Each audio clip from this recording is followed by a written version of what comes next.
திருவழிபாடு ஆண்டின் பொதுக்காலம் 4ஆம் வாரம் புதன்கிழமை காலை புகழ் மாலை.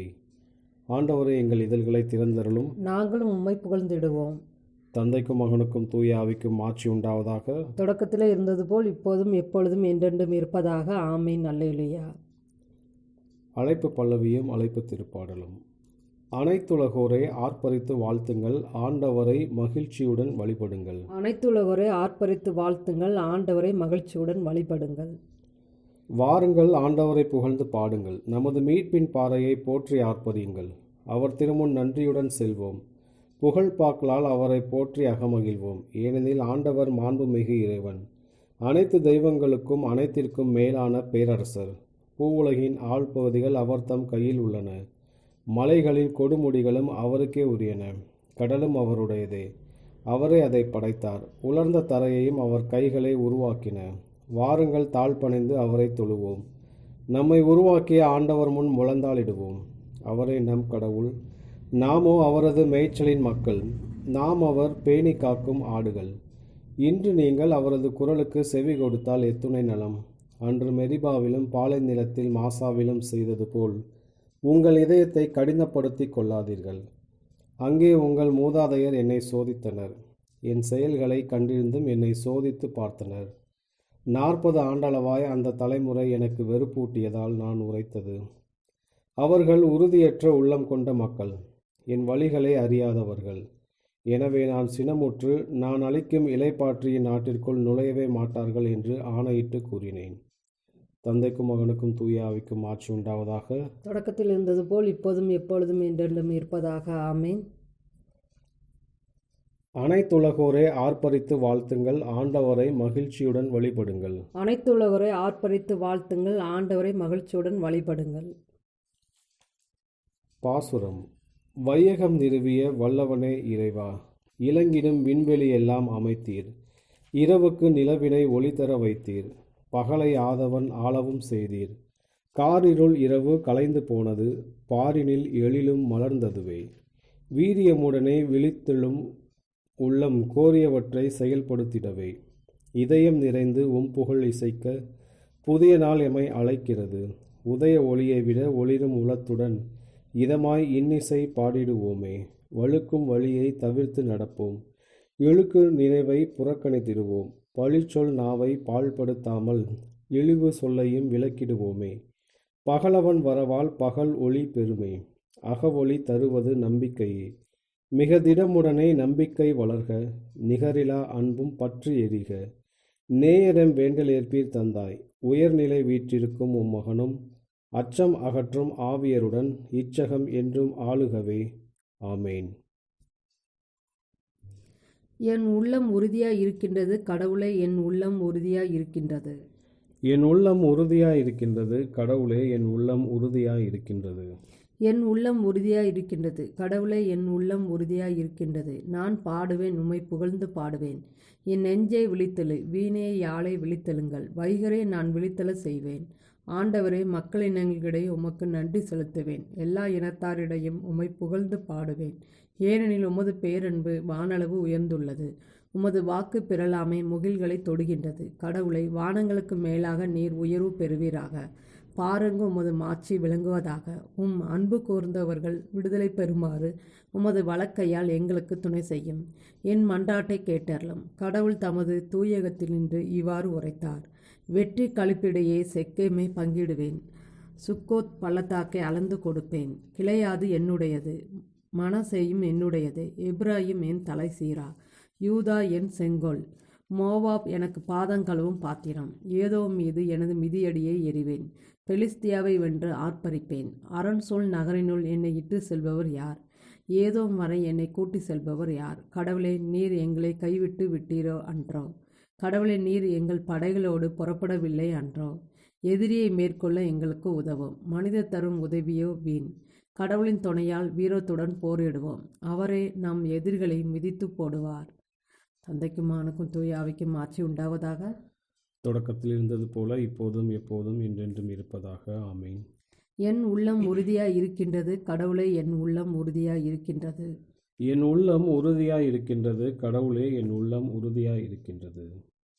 நேர்மை விடுதலை என்னும் உடைகளை ஆண்டவர் எனக்கு உடுத்தினார். நேர்மை விடுதலை என்னும் உடைகளை ஆண்டவர் எனக்கு உடுத்தினார். ஆண்டவரில் நான் பெருமகிழ்ச்சி அடைவேன். என் கடவுளில் என் உள்ளம் பூரிப்படையும். மலர் மாலை அணிந்த மணமகன் போலும், நகைகளால் அழகுபடுத்தப்பட்ட மணமகள் போலும் விடுதலை என்னும் உடைகளை அவர் எனக்கு உடுத்தினார். நேர்மை என்னும் ஆடையை எனக்கு அணிவித்தார். நிலம் முளைகளை துளிர்க்க செய்வது போன்றும் தோட்டம் விதைகளை முளைக்க செய்வது போன்றும் ஆண்டவராகிய என் தலைவர் பிற இனத்தார் பார்வையில் நேர்மையும் புகழ்ச்சியும் துளிர்த்தெழ செய்வார். சீயோனின் வெற்றி வைகறை ஒளி எனவும் அதன் மீட்பு சுடர் விளக்கெனவும் வெளிப்படும் வரை அதனை முன்னிட்டு மௌனமாய் இரேன். எருசலேம் பொருட்டு செயலற்று அமைதியாய் இரேன். பிற இனத்தார் உன் வெற்றியை காண்பர். மன்னர் யாவரும் உன் மேன்மையை பார்ப்பர். ஆண்டவர் தம் நாவினால் சூட்டும் புதியதோர் பெயரால் நீ அழைக்கப்படுவாய். ஆண்டவரின் கையில் நீ அழகிய மணிமுடியாக திகழ்வாய். உன் கடவுளின் கரத்தில் அரச மகுடமாய் விளங்குவாய். கைவிடப்பட்டவள் என்று இனி நீ பெயர் பெற மாட்டாய். பாழ்பட்டது என இனி உன் நாடு அழைக்கப்படாது. நீ எப்சிபா என்று அழைக்கப்படுவாய். உன் நாடு பெயுலா என்று பெயர் பெறும். ஏனெனில் ஆண்டவர் உன்னை விரும்புகின்றார். உன் நாடு மனவாழ்வு பெறும். இளைஞன் கன்னிப் பெண்ணை மணப்பது போல் உன்னை எழுப்பியவர் உன்னை மணந்து கொள்வார். மணமகன் மணப்பெண்ணில் மகிழ்வது போல் உன் கடவுள் உன்னில் மகிழ்வார். தந்தைக்கும் மகனுக்கும் தூய ஆவிக்கும் ஆட்சி உண்டாவதாக. தொடக்கத்தில் இருந்தது போல் இப்போதும் எப்பொழுதும் என்றென்றும் இருப்பதாக. நேர்மை விடுதலை என்னும் உடைகளை ஆண்டவர் எனக்கு உடுத்தினார். நேர்மை விடுதலை என்னும் உடைகளை ஆண்டவர் எனக்கு உடுத்தினார். நான் என் வாழ்நாள் எல்லாம் என் கடவுளை புகழ்ந்து பாடிடுவேன். நான் என் வாழ்நாள் எல்லாம் என் கடவுளை புகழ்ந்து பாடிடுவேன். என் நெஞ்சே, ஆண்டவரை நீ போற்றிடு. நான் உயிரோடு உள்ளளவும் ஆண்டவரை போற்றிடுவேன். என் வாழ்நாள் எல்லாம் என் கடவுளை புகழ்ந்து பாடிடுவேன். ஆட்சி தலைவர்களை நம்பாதீர்கள். உன்னை மீட்க இயலாத மானிட மக்களை நம்ப வேண்டாம். அவர்களின் ஆவி பிரியும் போது தாங்கள் தோன்றிய மண்ணுக்கே அவர்கள் திரும்புவார்கள். அவர்களின் எண்ணங்கள் அந்நாளில் அழிந்து போம். யாக்கோப்பின் இறைவனை தம் துணையாக கொண்டிருப்போர் பேறு பெற்றோர். தம் கடவுளாகிய ஆண்டவரையே நம்பியிருப்போர் பேறு பெற்றோர். அவரை விண்ணையும் மண்ணையும் கடலையும் அவற்றுள்ள யாவற்றையும் உருவாக்கியவர். என்றென்றும் நம்பிக்கைக்கு உரியவரும் அவரை. ஒடுக்கப்பட்டோருக்கான நீதியை ஆண்டவர் நிலைநாட்டுகின்றார். பசித்திருப்போருக்கு அவர் உணவளிக்கின்றார். சிறைப்பட்டோருக்கு அவர் விடுதலை அளிக்கின்றார். பார்வையற்றோரின் கண்களை ஆண்டவர் திறக்கின்றார். தாழ்த்தப்பட்டோரை அவர் உயர்த்துகின்றார். நீதிமான்களிடம் அவர் அன்பு கொண்டுள்ளார். அயல் நாட்டினரை ஆண்டவர் பாதுகாக்கின்றார். அனாதை பிள்ளைகளையும் கைம்பெண்களையும் அவர் ஆதரிக்கின்றார். பொல்லாரின் வழிகளையோ அவர் அழித்து விடுகின்றார். சீயோனை உன் கடவுள் என்றென்றும் தலைமுறை தலைமுறையாக ஆட்சி செய்வார். தந்தைக்கும் மகனுக்கும் தூய ஆவிக்கும் ஆட்சி உண்டாவதாக. தொடக்கத்தில் இருந்தது போல இப்போதும் எப்போதும் என்றென்றும் இருப்பதாக. ஆமீன். நான் என் வாழ்நாள் எல்லாம் என் கடவுளை புகழ்ந்து பாடிடுவேன். நான் என் வாழ்நாள் எல்லாம் என் கடவுளை புகழ்ந்து பாடிடுவேன். இணை சட்ட நூலிலிருந்து வாசகம். மேலே விண்ணிலும் கீழே மண்ணிலும் ஆண்டவரே கடவுள்.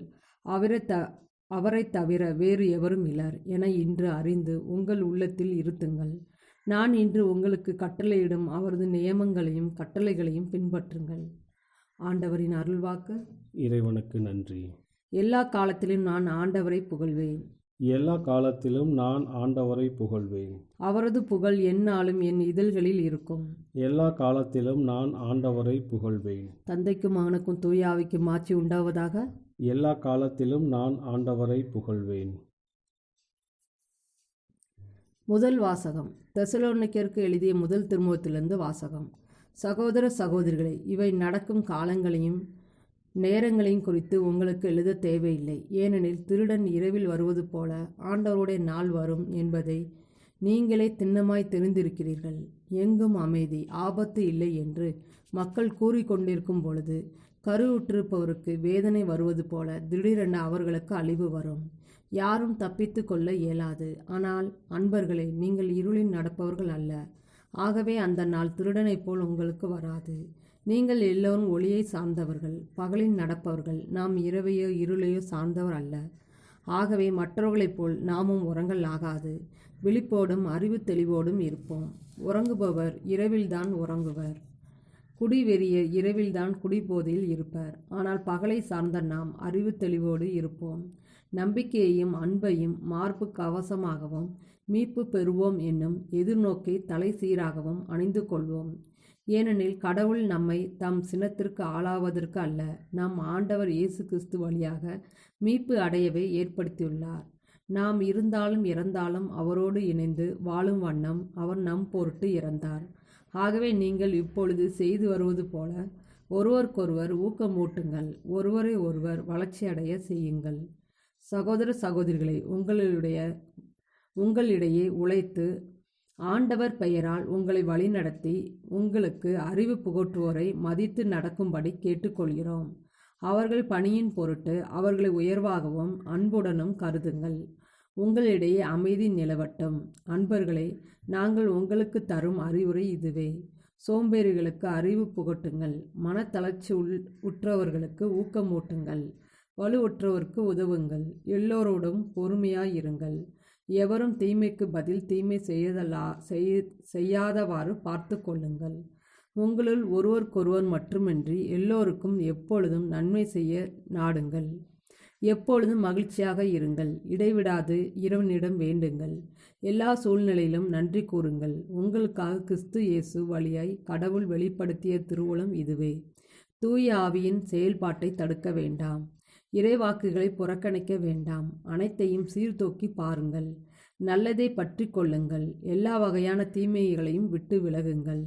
அமைதியும் அருளும் கடவுள் தாமே உங்களை முற்றிலும் தூய்மையாக்குவாராக. அவரை நம் ஆண்டவர் இயேசு கிறிஸ்து வரும்போது உங்களுடைய உள்ளம், ஆன்மா, உடல் அனைத்தையும் குற்றமின்றி முழுமையாக காப்பாராக. உங்களை அழைக்கும் அவர் நம்பிக்கைக்குரியவர். அவர் இதை செய்வார். சகோதர சகோதரிகளை, எங்களுக்காகவும் இறைவனிடம் வேண்டுங்கள். தூய முத்தம் கொடுத்து ஒருவரை வாழ்த்துங்கள். அவர்கள் எல்லோருக்கும் இத்திருமுகத்தை வாசித்து காட்ட வேண்டுமென்று ஆண்டவர் பெயரால் ஆணையிடுகிறேன். நம் ஆண்டவர் இயேசு கிறிஸ்துவின் அருள் உங்களோடு இருப்பதாக. ஆண்டவரின் அருள்வாக்கு. இறைவனுக்கு நன்றி. இரண்டாம் வாசகம். ஆயரான போடிஸ் டயாடோகூஸ் ஆன்மீக நிறைவை குறித்து எழுதிய ஆய்வுக் கட்டுரை. மனம் பெற்றுள்ள ஆன்மீக புலன் நன்மையையும் தீமையையும் வேறுபடுத்த நமக்கு கற்பிக்கின்றது. நன்மைக்கும் தீமைக்கும் உள்ள வித்தியாசத்தை பிழையின்றி பகுத்தறிய உண்மை அறிவின் ஒளி சாத்தியமாக்குகின்றது. அப்போது நீதியின் கதிரவனுக்கு இட்டுச் செல்லும் நீதியின் பாதை அறிவின் எல்லையற்ற ஒளிக்கு மனதை கொணர்கின்றது. ஏனெனில் முழு நம்பிக்கையோடு இறைவனது அன்பை தேட அது தவறுவதே இல்லை. ஆகவே நம் போராட்டங்களின் மத்தியிலும் மனதில் பேரமைதியை நாம் பாதுகாக்க வேண்டும். அப்போது நமக்கு வரும் வெவ்வேறான எண்ணங்களை நாம் வேறுபடுத்த முடியும். நல்லவற்றையும் இறைவன் அனுப்பியவற்றையும் நம் நினைவில் நாம் பாதுகாப்போம்.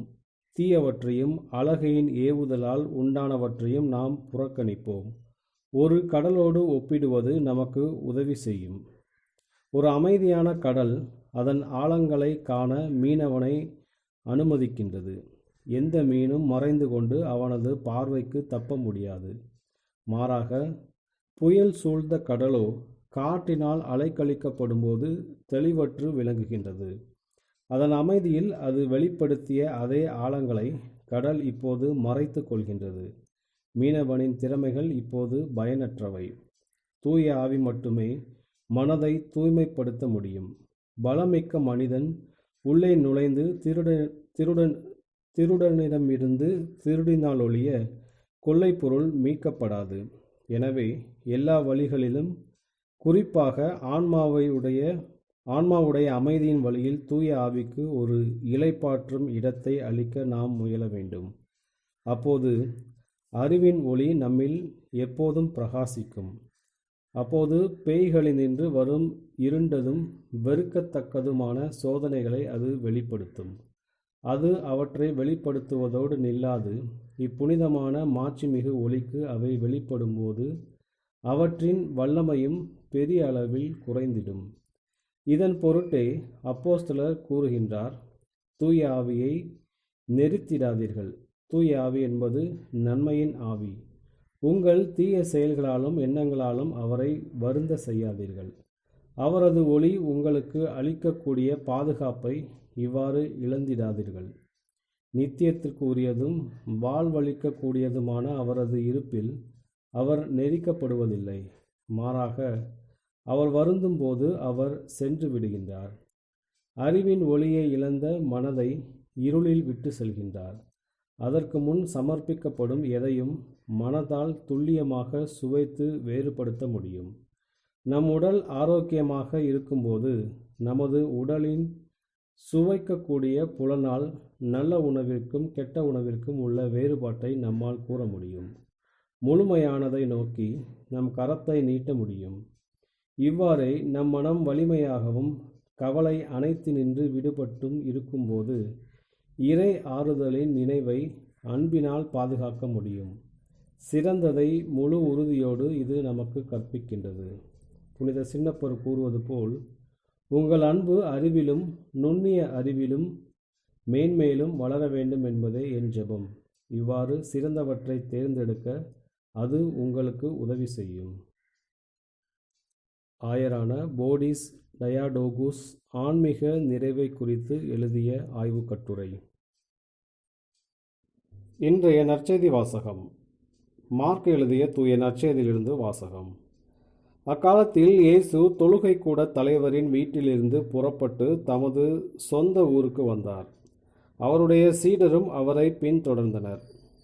ஓய்வு நாள் வந்தபோது அவர் தொழுகை கூடத்தில் கற்பிக்கத் தொடங்கினார்.